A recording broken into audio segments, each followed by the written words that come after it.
زندگی میں ایک مرتبہ حج فرض کیا گیا ہے اور اس کے لیے شرائط ہیں: اسلام، بلوغ، حریت، عقل اور وقت۔ یہ 5 شرطیں ہیں۔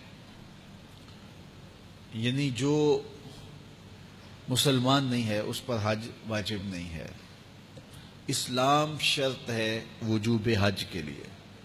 اگر کوئی غیر مسلم چلا گیا کسی مسلمان کے ساتھ، اس کا خادم تھا، نوکر تھا، تو وہ وہاں اراکین حج ادا کرتا رہا، بعد میں اس نے اسلام قبول کر لیا، تو اس کا ماضی کا کیا ہوا حج نہیں ہوگا، اس کو دوبارہ کرنا پڑے گا۔ اسی طرح بچے نے حج کر لیا اپنے والد کے ساتھ یا والدہ کے ساتھ، تو جب وہ بالغ ہوگا تو اس کے ذمہ حجۃ الاسلام باقی ہے۔ یہ حج جو اس نے کیا ہے یہ اس کا نفلی حج ہوگا، اس کا ثواب ضرور ملے گا، لیکن کس کو ملے گا؟ اللہ کے محبوب علیہ الصلاۃ والسلام کی بارگاہ میں یہ سوال ہوا۔ حضرت عبداللہ ابن عباس رضی اللہ تعالی عنہ بیان فرماتے ہیں کہ ایک سوار سے حضور علیہ الصلاۃ والسلام کی روحہ کے مقام پہ ملاقات ہوئی۔ ایک بچہ تھا خاتون کے پاس جو اس نے اٹھایا ہوا تھا، تو اس نے عرض کی، کیا حضور اس بچے کا بھی حج ہے؟ فرمایا ہاں، یہ اگر مناسک ادا کرتا ہے تو اس کا بھی حج ہے، لیکن فرمایا اس کا ثواب تجھے ملے گا۔ اس سے علماء نے یہ مسئلہ اخذ کیا کہ جو بچے بچپن میں نیکی کرتے ہیں، نماز پڑھتے ہیں، ابھی ان پہ نماز فرض نہیں ہوئی، 7 سال کے، 8 سال کے، 9 سال کے، روزے رکھتے ہیں، روزہ تو بلوغت کے بعد ان پر واجب ہوا ہے، لیکن چھوٹے چھوٹے بچے بھی روزے رکھتے ہیں، سخت پیاس کاٹتے ہیں، گرمی کاٹتے ہیں، روزہ فرض نہیں ہوا لیکن روزہ رکھتے ہیں۔ اسی طرح وہ کچھ صدقہ و خیرات کر دیتے ہیں، یہ قرآن مجید کی تلاوت کرتے ہیں۔ عموماً یہ جو حفظ بچے کر رہے ہوتے ہیں، عموماً یہ نابالغ بچے ہوتے ہیں، چھوٹی عمر کے بچے ہوتے ہیں، تو یہ قرآن مجید کی تلاوت کا ثواب، نمازوں کا ثواب، صدقہ و خیرات کا ثواب، بچپن میں جو بچے روزہ رکھتے ہیں یا بچپن میں کوئی حج کرتا ہے یا عمرہ کرتا ہے، سب کا ثواب والدین کے کھاتے میں لکھا جاتا ہے۔